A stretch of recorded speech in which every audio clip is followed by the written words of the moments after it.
You believe in the devil, Father. I'm Daredevil. You believe in the devil, Father. I don't get to choose who I am. My delusion was thinking God had anything to do with it. I'm Daredevil. Daredevil. Daredevil. Not even God can stop that now.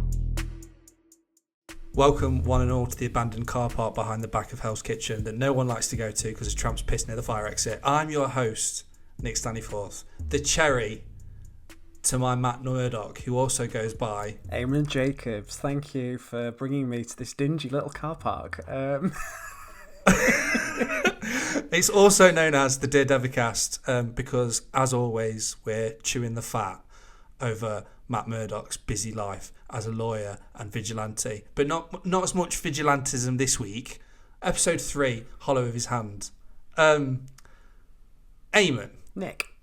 What did we think about this week's episode? I mean, I personally quite enjoyed it. Right. I mean, your hesitation is surprising me because a while back you said that you like a legal drama, and that's what this episode is. And I really enjoyed the legal drama side of things this week. I felt like it was a bit of a callback to previous seasons. It felt very season 2 to me, with like the Frank Castle-ness towards the end of season 2. A killer performance from Camar de los Reyes. Yeah, I thought it was pretty great, to be honest. It was pretty great. For like the rundown of the episode, so Hector's on trial. Like what we've eventually learned will be his like final session of his trial for the accident at the subway station. And Matt is on the back foot a bit and resorts to pulling out all the stops to get his man out, get his man a clean slate. And he does it. Hurrah. And it ends horrifically. Nah. Mate, like, this is the part that, you're right, I do love a courtroom drama. And I do love the courtroom drama bits in Daredevil, Netflix's Daredevil. I think there are some really, again, so far, as the continuing track record so far with this show goes, there are some really good high notes. And there's a few little low notes where I was like, oh, why have you done that? Why is this happening? So my issue with it is I texted you earlier about it and I was like, do you agree with this? It's the hypocrisy of Matt Murdoch that irks me. And I understand it and I understand why. My problem is it doesn't linger on it enough, if that makes sense. So like, obviously last week, Matt was fully against. You can't reveal his superhero alias, his vigilante alias. If he does, it'll put me in danger. Like it's everything that he stands for. You can't bring it out. And they're like, sound all right, Matt. No worries. Next week on Daredevil Born Again, he's White Tiger. Just to let you know before I go any further, this fella, and he's just like, mate, what are you doing? And I understand, like, obviously the whole sort of switcheroo, and really well executed, by the way, of getting Nicky Torres to the courthouse, and they put him on the stand, and they're like, we've got you, you bastard. And then he fucking bails, and you're just like, why has this happened? Like, there's not even any explanation to that, which I was just like,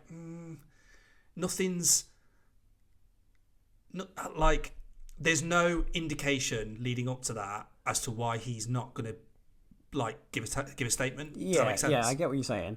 I think it's because they want you to have that will. Well, it's the will they won't they do it, isn't they? Because it's like the whole chase scene with Cherry like trying to evade the cops, and it's like the like you say, the switcheroo when he pulls the van door open and Torres isn't in there, and because they want you to, they're trying to build up that pace. So I guess they didn't have time to be like, oh, and here's a thing that might suggest that he's not gonna cooperate fully.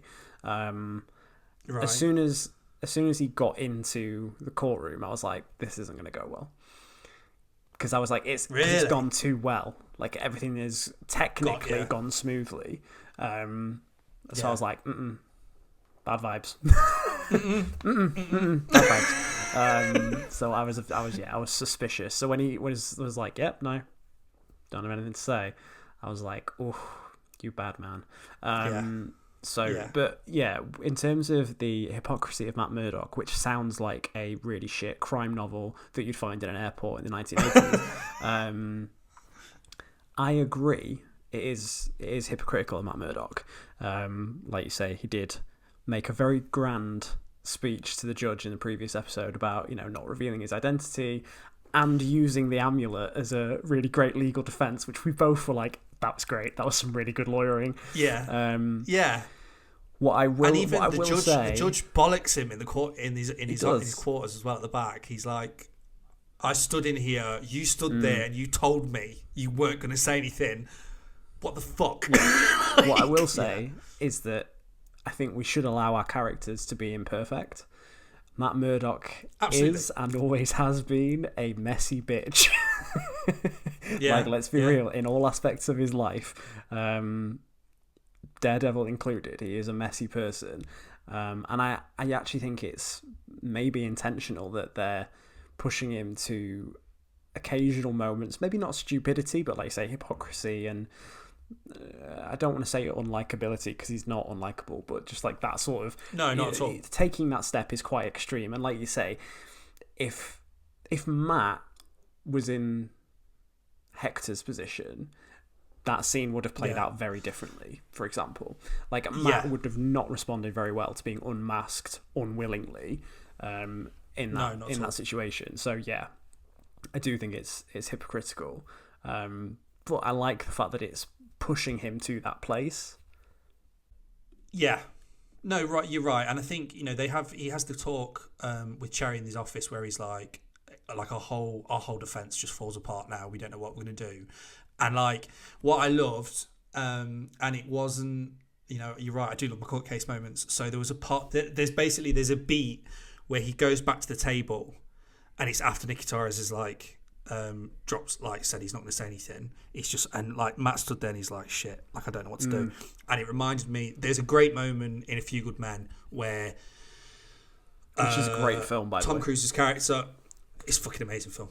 Tom Cruise is putting Colonel Jessup, Jack Nicholson on the stand, and there's a moment where he goes back to his desk in the court and he picks a glass of water up and he shakes it, and he's drinking it and he's shaking, as in like, you're about to do something really stupid, and Matt does the same thing. He obviously naturally, when he's angry because he fucking clenches his cane like it's a fucking, like it's a henchman's throat, and he's just like, fuck, what do I do? And he just does it, and I was like I say, I understand it, and I totally understand the reason by it, and it's the brilliant parallels that have gone through every episode so far of, Fisk and Matt are the two sides of the same coin, and the hypocrisy of both, in the sense that, even Hector says to him after it's happened, he's like, it wasn't yours to tell.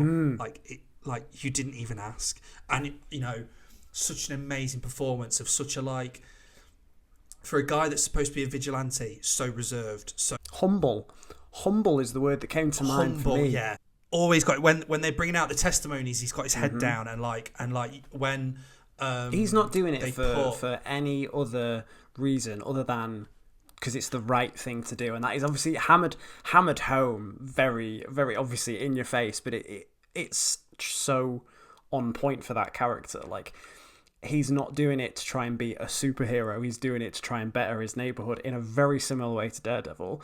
Granted, there are some elements of Daredevil that are a little bit more showy-offy than White Tiger, I would say. But well, we don't get to see any, so it doesn't, you know what I mean? Well, true. But yeah, humble is the word that comes to mind for me for White Tiger, especially in all of these scenes.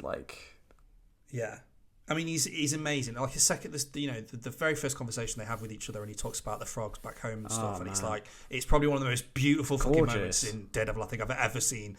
And like, it's interesting that every superhero has his weaknesses, and I think for Hector, he's just he's totally out of his depth. He doesn't know what to do. Like, he can't punch his way out of a situation. He can't rip the car doors off a flaming car. And when Powell was giving his testimony, and he's like, and this, he just came down, he was mad as hell and did it, and he just went for us, and Matt can hear his heartbeat, and he's like, Hector, don't rise to it. Don't let me show you. Don't let me show you taking the bait. Well, should I just stop you for a second? Should we say that this is your heaven section then? Yeah, in fact, we'll just get into the heaven section. So top of the table, right, which I've barely addressed the man. The legend that is Clark Johnson, aka Cherry. What a This guy is becoming, mate, the best alternative to Ben Urich we could ever have. Oh my god, I didn't even think of that. Yeah. Like he is filling the void that Ben should absolutely be doing. And, Ben would be sat in that trial taking notes and getting, doing reporting this and, helping Daredevil Matt out where he can. And instead, and I think I love the sort of, this is me being extra nerdy and just knocking one out of the wire, over the wire. But the fact that he also plays a journalist in the final season of The Wire and, essentially he is doing another journalist job as Cherry, but he's just a private investigator, and he's just cool. And I love, he's another great actor, and he also, I don't know if you know, but he directed episodes of Luke Cage as well. Yeah. So he's well invested in the MCU so far. He knows, he knows his ins and outs, and it's like the great moment where Matt pulls the mask out and shows it to the crowd, and then he just sits there and he's like, I don't know what the fuck, man. Don't look at me. I don't know what the fuck he's doing. Just holds his hands up, doesn't he? And he's like, I think that's such a great little mannerism. Moment. It's like a small moment that says so much without needing to say anything. He's a fucking great actor, man. I love to see him in absolutely anything. But yeah, I just feel like so far he's become the Ben Urich that we wanted, in just another form. And I probably think that's what they were trying for. They were like, fuck, we need a Ben in some capacity. Because Cherry, I mean, you know more than me. Is Cherry actually in the comics, or is he?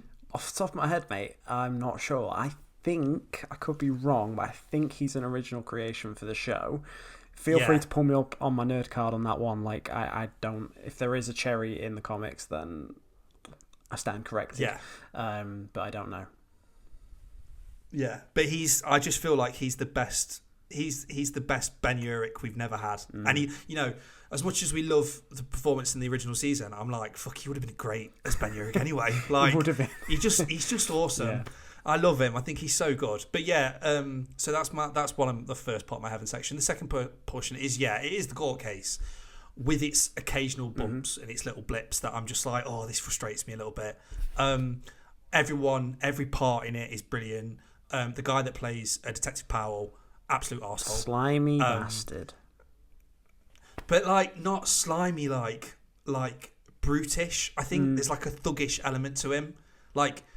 He's not Weasley enough to be slimy. Does that make sense? Yeah. I feel like we had that conversation about Daniel Blake. I think the word slimy is just stuck in my head now. Brutish. The slimometer, he's not high enough on it. Brutish is a better word. Brutish is a much better word. Yeah. And I love their little conversation in the bathroom. It's just amazing. You don't need those glasses indoors, right? I'm sorry, are you talking to me? Who's there? You're a blind lawyer who can fight. Officer Powell. You know, Murdoch, I bet Judge Cooper would be interested to hear that you're interfering with a police investigation. Oh, I think you mean a shakedown. Well, that doesn't exactly seem ethical. I bet he'd throw you right off the case. Well, at least I won't go to jail. Witness tampering is a serious offense. Now, maybe you get lucky and the DA only slaps you with a misdemeanor. But I doubt it. I can't beat you in public, so I'm just going to poke the buttons, press all the wrong buttons whilst I'm here. It's the fact that he has another line in the case itself, and he's like, "Oh, Officer Powell, good morning. I'm told you have a black eye. I hope everything is okay." Yeah, don't worry about it. There's this thing they say in boxing: the best cure for a black eye is fast hands. Objection. Sustained. Come on, Mr. Murdoch. Yeah. Your shit I think it's it's brilliant. So yeah, once again, just Charlie Cox proving he is the perfect Matt Murdock and just handling both sides of it. It's great to see. His handling of Hector is amazing, and just their chemistry is perfect. And it's like every quiet moment they have together. When he's like, Hector, I will get you. You will see that beach again. You will get out there with your family. And he's just like, oh, fuck. And then it just the way it ends, you're just like, oh, this is fucking weird. We'll get to that. Yeah. But then, as I say, with the heaven section of the court case, there just are hell moments, and I just think again, it's the reveal that just winds me up a little bit. I understand why it's done, but there's not enough of he doesn't get enough of a slap on. Matt doesn't get enough of a slap on the wrist, not from the people, not from the judge or the Hawk, but like Cherry and I forgot who's the lady that he works with, Kirsten. Yeah, like there's not enough of a kickback from those two of being like, what the fuck, you know. My issue is there isn't enough fallout from Cherry to have a conversation with him, who knows that he's Daredevil and can't say to him, like, Foggy died because people knew who you were. How do you think this is going to infect Hector, who's got a wife and a daughter, and now everyone knows who he is? But then to follow on from that, it's the issue of now he knows now Hector knows everyone knows who he is, and he still goes out anyway, and it's just like, oh mate. Like, you are kind of asking for trouble, really, aren't you? Yeah, you know, and he gets it, and it's just like, oh man, like, and I'd say that's my hell section, that's my hell part, and it's not because, like, it's poorly handled, it's brilliant, it's perfectly handled, the ending is brilliant, but it's such a gut punch where it's like, can we have a week where we don't end being like, oh god, I'm exhausted, like, you know. And then it's the whole, you know, people I've seen on Twitter today, people talking, going, you know, is it Frank? I'm like, clearly not Frank. There's about 3 police officers in the trial that are all like, oi, oi. One with a neck tat. Powell's got a tat on his wrist. Yeah. Like, come on. Yeah, if like, but then obviously it builds up brilliantly the hype of where is Frank? The origin of the origin of that trademark is probably going to be a bit narked about all this. Probably. Can't wait to see that happen. I think it's ballsy that, while we're on that subject, I think it's ballsy that Disney and Marvel are willing to tackle that. Because as we've seen, like, in the real world, aside from the screen, that symbol has been used by various members of the armed forces, particularly in the States, not so much over here, with, you know, controversy attached. So I think it's ballsy that they are trying to be like, look, this is not actually a good thing. That symbol is not what certain people might think it means. It is not a good thing. Well, even in the comics, like he changes the logo. He does, yeah. He changes the symbol. Changes the symbol. I think it might be maybe 2 years ago now. It was fairly recent. Is it before he actually goes to war with Matt? Yeah, because it's when Punisher starts working with the Hand. And he has this big gnarly symbol on his chest. But yeah, imagine, Jesus Christ. So I ballsy for doing that. Ballsy. I appreciate it, but very good. And just honourable. Two honourable mentions as well for me before we get into your Heaven and Hell section. First one. The mention of Officer Morales, which everyone was like, "Oh shit, son!" I did my research on this. I actually wrote a piece about it, and I just had to aim my name and was like, "I don't care about your work, mate." It was that's not a cool connection. Don't make me out to be a. You wrote it in capitals, man. I'll screenshot it. You wrote it in capitals. What I love, and I'm like, oh god, if only, please, is Jefferson. I knew it was Jay something. Jeff. Big, because I always think my name is Jeff. What I loved, and I hope they do this, is in the comics, Jefferson at one point used to work for Turk Barrett before he became the police. Joined the police, and then Turk Barrett got pushed out. In the comics, got pushed out the way because a new gang guy turned up by the name of Wilson Fisk, and I'm just like, oh, this is a cool little connection. Could Turk Barrett turn up in this? And could fucking Jefferson Morales turn up in this? If Turk Barrett shows up, this is going to be one happy podcast. Hey listeners, just a little editor's note from me. Just realised that me and Nick didn't actually explain why we were freaking out about Jefferson Morales. That's because he is the father of Miles Morales, the third major character to be Spider-Man in the Marvel Universe. So that is why we were freaking out about that, because that might mean that we'll get Miles Morales in a future MCU story. I think there was a little bit of actually going on Twitter today, because people were like, well, his name's not Morales, it's Davis. And I was like, well, actually, he changed it to Morales for a very specific reason. the crime stuff. Well, yeah, and also his name was linked to a Confederate president during the Civil War. So, like, not the best connection. No. But yeah, loved that little nod. So giving the police testimonies out. The other little nod that I liked was Officer Wong, and it's obviously not going to be Benedict Wong, but I love the idea of the current Sorcerer Supreme kicking about in New York. Just be like, yeah, I just fancied being a cop for a day. Why not? Yeah, they were doing a work experience thing. I thought I'd ever go. An exchange student with camouflage. Yeah, in between Sopranos. Yes, I'm pulling from that. Although Wong and Madison as a detective show, I'd watch the shit out of that. Fuck. Once again, I would like to buy a subscription service to the Staniforth Plus, please. Exactly. My other just honourable mention is it's just the frogs at the end. It's just such a beautiful, mate. but like that was in my honourable little mention as well. Yeah, it's so good, man. It's such a like. It's like a. It sort of sucks the fucking air out of it because you're just like, oh fuck. Because it takes you a minute to realise, well, not a minute, a second to realise you're like, yeah, oh, why are there frogs? You're like, oh, yeah. Luquillo is a beach near where I'm from in Puerto Rico. To me, it's the most beautiful place on earth. White sand, palm trees, and the coqui. This little tree frog doesn't croak. It sings its name.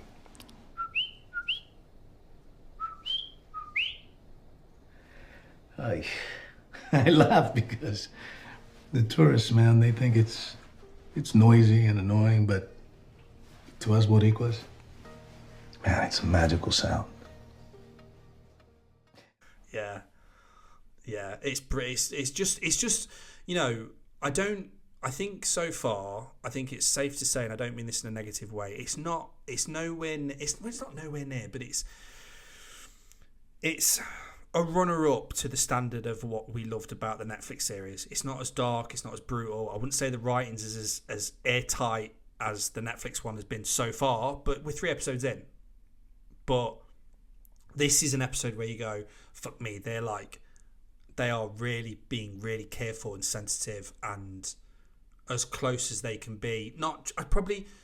Maybe their aim isn't to get to Netflix's level. It's to get to what if Matt had been in the MCU as solid as we wanted him to be from the beginning. Look, I said it in the previous episode. I think Foggy's opening line of the show nails it in one tone. It's reverence for the past, hope for the future. This is trying to do the best of both. And I think that's where ultimately I'm not going to say failings, but like the occasional dips come from, is because these writers are working within a very different structure to the Netflix show.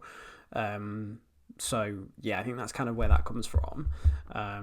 But I think you're right. It's getting there. Like it's not far off. And it's I do appreciate that it's got a different feeling to the Netflix show.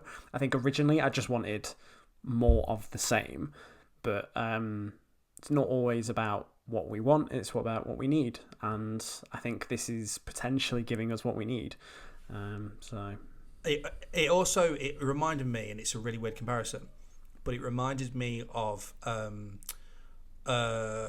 Midnight Mass, where the ending episode, ending on the boat, and it's just the scream, and I'm like, it's nowhere near as brutal, but it's just that it just didn't have to go that far, and it did, and it's like fair play for doing it.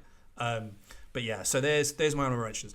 Let's zip over to Eamon's Heaven and Hell section. Can we venture into heaven for a bit? We Eamon? absolutely can. I have a completely different entry for heaven. Obviously, I could go the easy route and say, White Tiger's performance was fantastic. However, the moment that I absolutely loved is the world's most politest stick-up in history in Red Hook at the start of the episode, where a gangster called Devlin basically holds up a truck. Evening, gentlemen. Oh, nippy, isn't it? Couldn't trouble you for the keys to this fine vehicle, could I? Thank you very much. And, wallets while you're at it. I just loved it. It's such a characterful moment, and it says so much about this person in just a couple of lines. This is a person who clearly revels in, being a criminal and being a gangster and just has fun with it, because why the fuck not? It's like a highwayman. It's like a highwayman. Literally like a modern highwayman. I just loved that. It gave me sort of flashbacks to I've forgotten the guy's name, but it's the one who slams his face into the pane of glass. When he walks into the bowling alley in the Netflix show, and he's really like just really odd and just kind of a bit, eccentric. That's kind of what it reminded me of. Yeah. Where this person is clearly just a little bit unhinged. And I just thought it was fun. Like, it was just added a dose of sort of eccentricity that I think this episode needed, considering how heavy a lot of it was. I just really appreciate it. It's just the polite tone.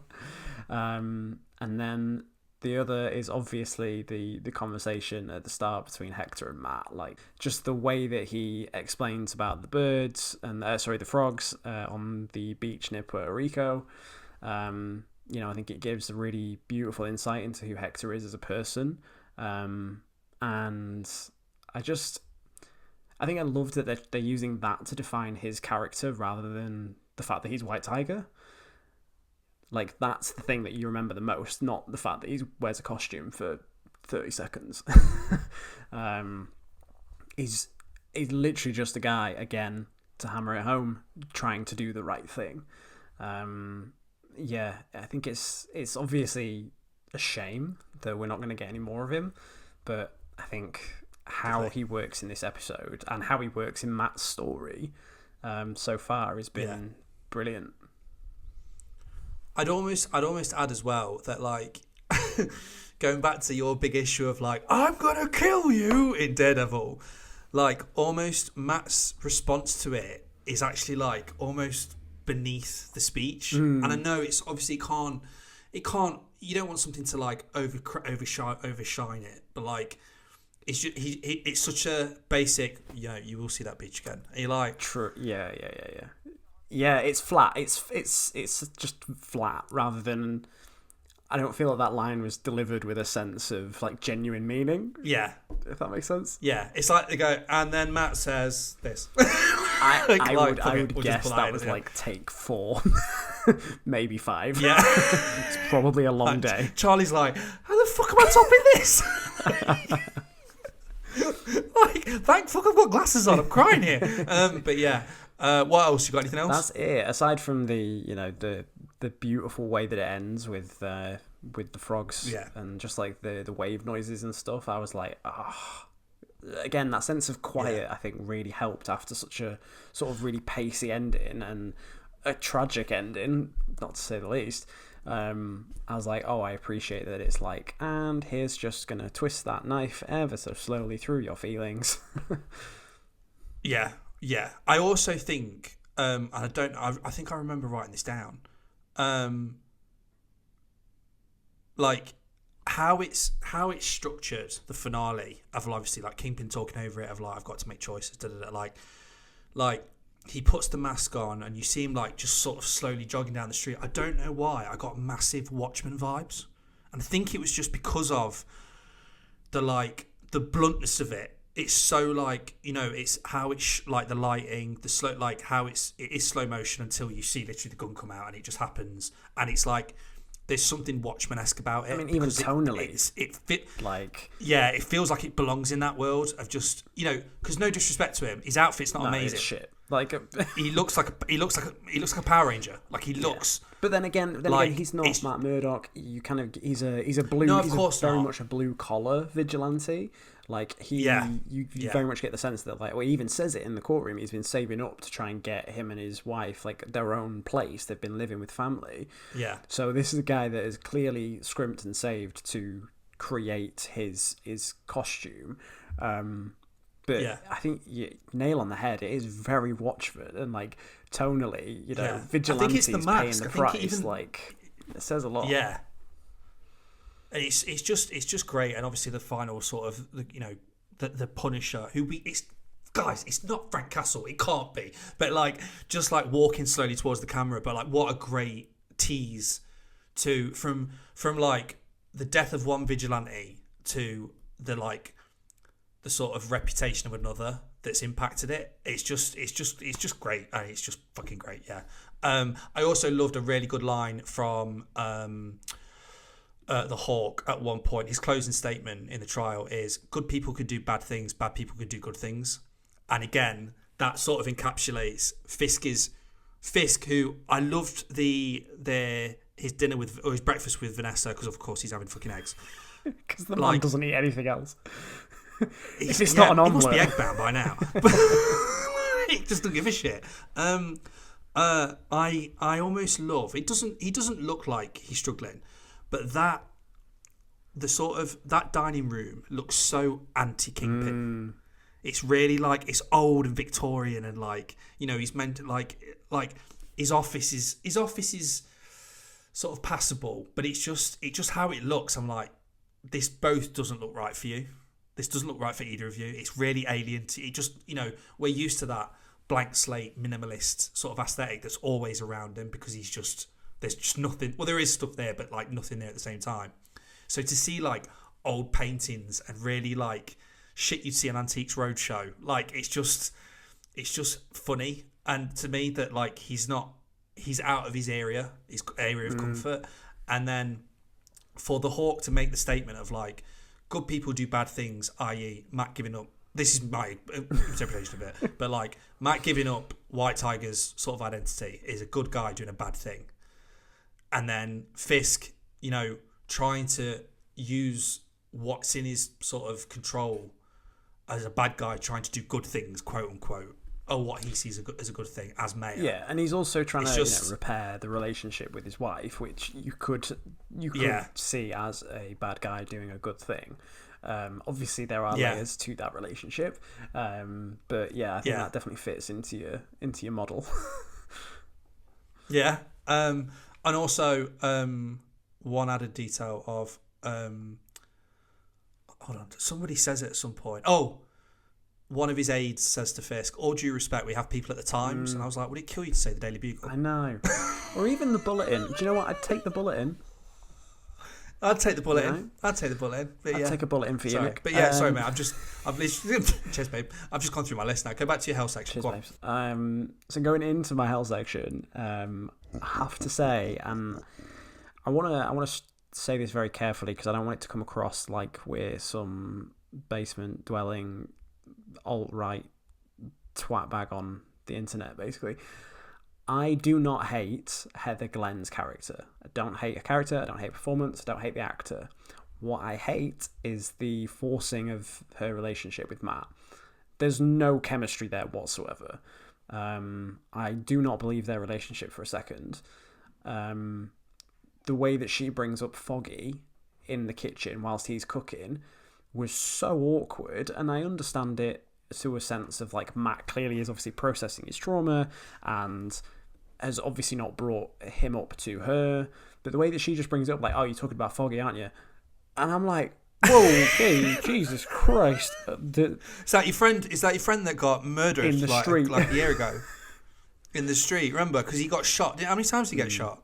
Was it like 5 or 6 times? Like, steady on. Like, I'm just trying to cook you a nice dinner, and you're bringing up my dead mate. But then, what the fuck? But then, mate, she says a prayer, so naturally Matt's like, ugh. Yeah, and what's even funnier about that is that she actually says an Irish prayer. Right, nice. And obviously, Matt Murdock being, Irish heritage and whatnot. So he just goes in the bathroom and knocks one out. He's instantly like, well, shit, never mind. Sorry, Foggy. I didn't like the way that they're forcing in their relationship. If they had more quieter moments, I'd almost believe it, but this didn't feel genuine. Like, this wasn't them just at home having dinner. Like, this was we need to twist the knife and get a Foggy mention in, because we've not mentioned it for a little while, and it just felt really awkward. I just was like, no, thank you. I don't believe this. I don't believe you two together, which is a shame. because we know that Charlie Cox can be charismatic with fucking anybody, but these two are it's a really odd pairing. Yeah, sorry Heather. What do you think? What do you think would remedy that? Like, what if, like, sort of going back to the beginning?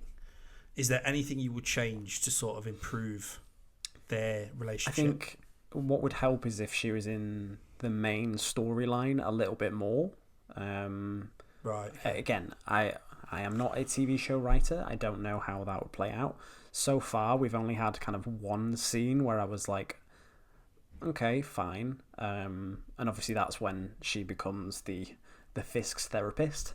But in terms of those two, we need more quieter moments that also don't lead to anything. Like, we just need to see them going on dates, like just doing normal people shit to actually make us care and buy into their relationship. It would have been actually potentially smarter. Again, we don't get paid for to write this shit. But, like, rather than the wanky blind date setup in the first episode, if somehow she'd been brought into Hector's case as, like, an analyst of some sort. Exactly. To be like, why do you think he's like this? Like, what's, dual identities? Like, is he schizophrenic? Do you know what I mean? Anything to sort of go about to make it natural. Yeah. Well, it goes back to what you were saying about the original show in its entirety, like, about everything feeling natural and everything feeling earned and everything was built to. Yeah. This isn't that. No. She's literally shoehorned in, and now she's just there. And it's like, and also every time you're with her, you're like, Karen don't know what to say right now. Karen would be great emotional support. It's true though. Now. Karen would take her to a bar and get drunk with him. You know what? She'd have had the conversation about revealing Hector's identity. She absolutely would. She'd have fucking called him out on his shit, mate. She would have held him accountable. Yeah. Oh, God, he's fucked it. Again, I want to stress, I don't hate her. I don't hate the character. Just this relationship does not work for me. But moving on, my only other thing, I actually thought the Punisher tease was a little bit awkward at the end. Why so, Mr. Amon? Only out of the production value. Hear me out. I really enjoy the fact that they're using Frank's legacy as a way of addressing the whole thing. But the actual way it was shot and the way that he just like walked into the camera, it just felt like, I don't know, it just felt really odd to me. I was like, that it didn't feel serious enough for the moment. Like, it felt like a really big visual wink to the audience, and I understand why, because they want to make a point of like, this is obviously not Frank, because obviously the guy's head. Well, you say that because some people are like, "Duh, it's Frank," and I'm like, it's absolutely why would it be Frank? Like, unless they've like drastically got the character wrong, which again could be a possibility. Fucking hope not. I fucking hope not. But could be a possibility. I was just like, it's obviously not Frank. Like, clearly not Frank. But it was just like the hooded face, like just the way the skull was illuminated. I was like, oh, this is really heavy-handed. Again, I understand, but I was just like, I feel like you could have done that technically a little bit better. Whether it was like using a different angle or even different like staging, I don't know. But yeah, I just thought the visual of it didn't quite work for me. I think the biggest issue with it is that the logo, like his emblem, what do we call it? His symbol? It is a symbol, really, isn't it? Yeah, his symbol is like, it's almost CGI. It doesn't look real on his chest. Yeah. And like, it just doesn't. I don't know. It's probably it just doesn't look right. It's like almost luminescent, and it's like, Frank's not that kind of guy to like snap a neon like stick and just rub all over his chest. I think as well because of the color of the scene, it's obviously it's very yellow because of the street lights. They fucking love yellow. They love it. Fucking love yellow. Because of that, I think maybe that's my issue. Is like the contrast between the two colors made it not look real enough. I think you're right in sort of saying like it almost looks CGI, which there probably is an element of that. But it just it stuck out to me. I was like, meh. It could have been as an alternative, like literally Hector sort of walking down a dark alley, get like we see sort of the cameras at Hector's back. He gets shot and falls down, and the last thing you see is like the skull as it like steps into the alley, and that's it. Rather than like, let's CGI the shit out of this so people know it's Frank, but it's not Frank because it's clearly not Frank. It's clearly not Frank. But yeah, I get it. Yeah. Oh, now you've tainted it now. Sorry. You've ruined it. It's not. I still think thematically it's a brilliant moment because it's so quick as well. It's not like it's not a drawn out fight. It's not like a dun dun dun. It's just bang, dead. That's it. Like he's out. This guy is dead. He's not coming back. Which I think is it's ballsy when you've just spent an entire episode fighting for this guy and making you care about this guy, and Camar de los Reyes delivering a standout performance to then just go and done, scene, R.I.P. Like, I just think fair play. Like, and it's those kind of moments, even though yes, I've just technically ripped into it, that give me hope for the whole season. That I'm just like, all right, if you've got the balls to do that, what else have you got the balls to do? So, Eamon. Nick, is that your Heaven and Hell section done? That is my Heaven and Hell section done. Right. Because we're pretty much done. It's been a tight one. However, I got a query for you, Mr. Eamon. Last week's episode, first episode, if you will, Foggy's death. Can you give some clarification on a specific number that was outside Josie's? Do you know about this? I do know about this because so I wrote an article about this. You might have. So listeners, you might have missed it. I wanted to ask you how you felt about this because we would say, all in all, decent episode this week. Agreed? A very decent episode. Yeah. Still excited for next week. Chit chat. Right, all jobs good. We need to go back to this, right? So for those that might have missed it, basically, when Foggy goes down, spoilers, Foggy's dead, if you didn't know, because Matt's girlfriend just reminded him. A number is seen, is it on the wall or outside, like on a lit up sign outside Josie's, yeah? It's not actually outside Josie's, it's outside.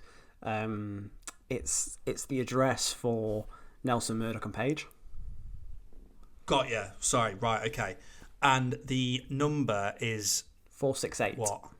So 468, Eamon, is what? So 468, basically, and this goes for most comic book shows, movies, what have you. If there is a number somewhere on the screen, it typically means that they're referencing an issue in the comics. This is littered throughout the MCU. There's loads of Spider-Man ones, for example. But Daredevil 468, which was written by Ed Brubaker with art by David Aja, is from 2006. And the story is called The Secret Life of Foggy Nelson. What happens in this secret life, Eamon? Well, dear Nick, Foggy Nelson cheated death. Not only did he cheat death, his death was actually faked by the FBI. The FBI put him into witness protection, and he's still alive. And it comes after an issue where Foggy basically gets shanked in prison whilst he's trying to visit Matt, whose identity had been leaked at the time. And he got shanked by a bunch of prisoners, which was all orchestrated. So yeah. Now, where do you stand on this, mate? If this is a legit nod to stuff that's coming, where do you stand on this? I think they need to be very careful. Yeah. Killing Foggy off was something that, the entire cast and the creators were like, this is a tragedy, like, we're not taking this lightly. Yeah. And I mean, Charlie Cox was outspoken against it. Yeah, and I am also on that line of like, it is borderline sacrilege.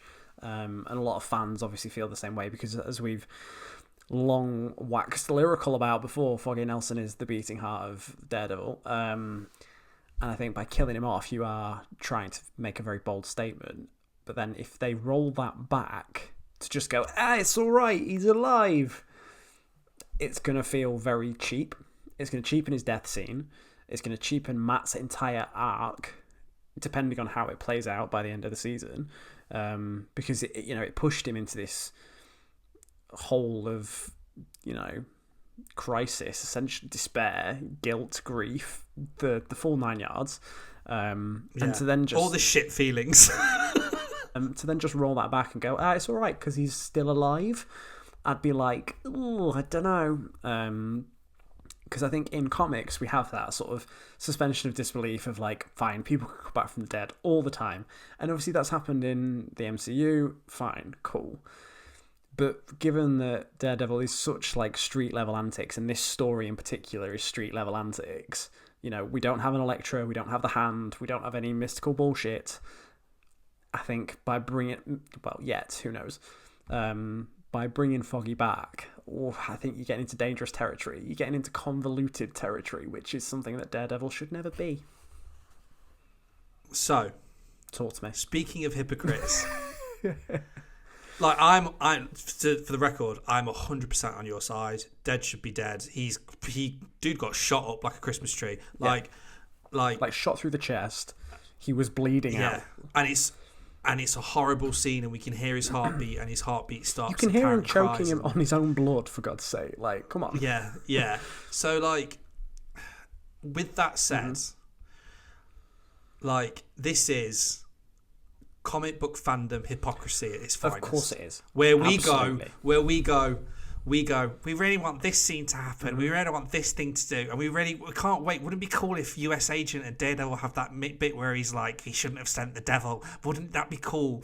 But then you're like, don't do what comics books do on a regular basis. Like, besides going to witness protection, Foggy has literally gone to hell only for Matt to get him out of it again. Now, I don't think that's going to happen. However, like, I just think, like, I don't know if they've sort of shot themselves in the foot in various ways, because if they don't bring him back, if they do bring him back now, there'd be uproar, even though it's confirmed that Alden Hansen is going to be in the second season, and we hope in flashbacks. But then you're still going to have people being like, well, why did they put the reference on the wall in the first place? And it's like, their only response to that is because we're dicks. Because we just absolute Because we absolutely can. Yeah. But I mean, Marvel have toyed with us with Easter eggs. Of all the issues, like, it's of all the issues, though. Do you know what I mean? Yeah. You could do anything. It could have been anything. Marvel have done this before. Do we need to talk about the Great Mephisto theory of 2021 or whatever it was that WandaVision came out? I mean, mate, Daredevil's not finished yet. You never know. Behave. Come on. There's only room for one horny red bastard in this series. Jesus Christ. Anyway, I completely agree. Like, I understand that, we want to have our cake and eat it with every sense of the word. I think my main issue is that if he comes back in this season, it's going to feel weak. At least, obviously, the Brad Winderbaum, as we mentioned last week, mentioned that, Karen and Foggy are coming back in season 2. We don't know what that entails. That could be flashbacks. It could be present day.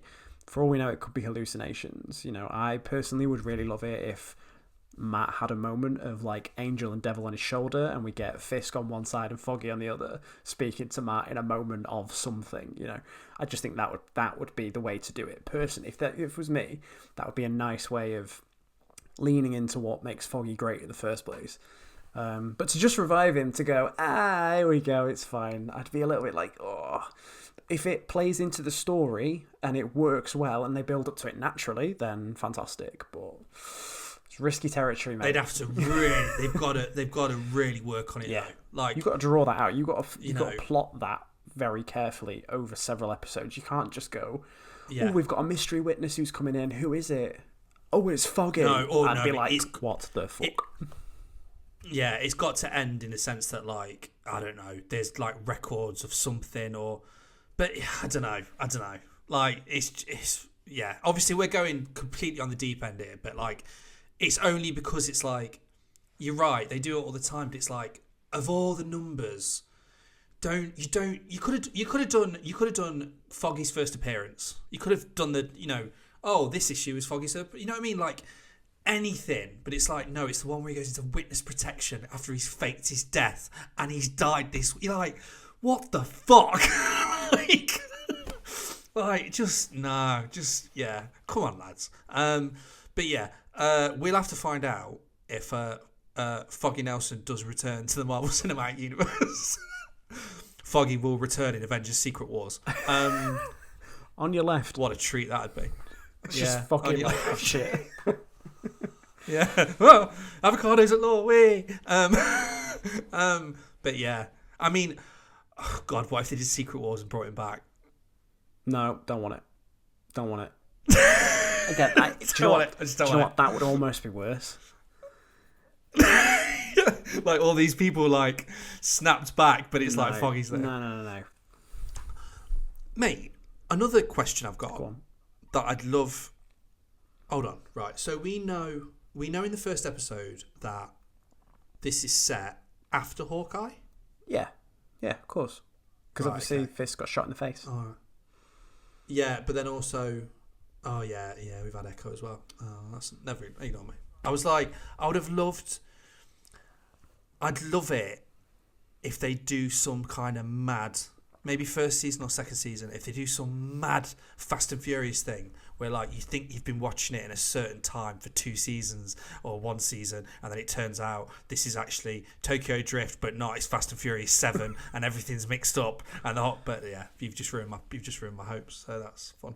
As you always do, we'll do the same again next week, where probably Matt's going to punch someone. I hope so. Okay, now. But yeah, I hope so. But yeah, anything left to say, man? I don't think so. I think I'm just gonna, let it get awkward so that we have awkward frog noises.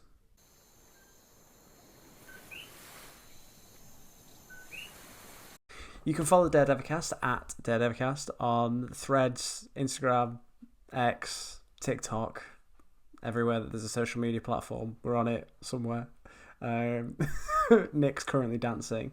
I'm going to make him do this dance on camera for TikTok at some point in the future, and you're all going to love it. But yes, tune in for next week. Hopefully we get more Matt punching people in the face, or if not, just sassing people out, because that was great. Matt Sass next week.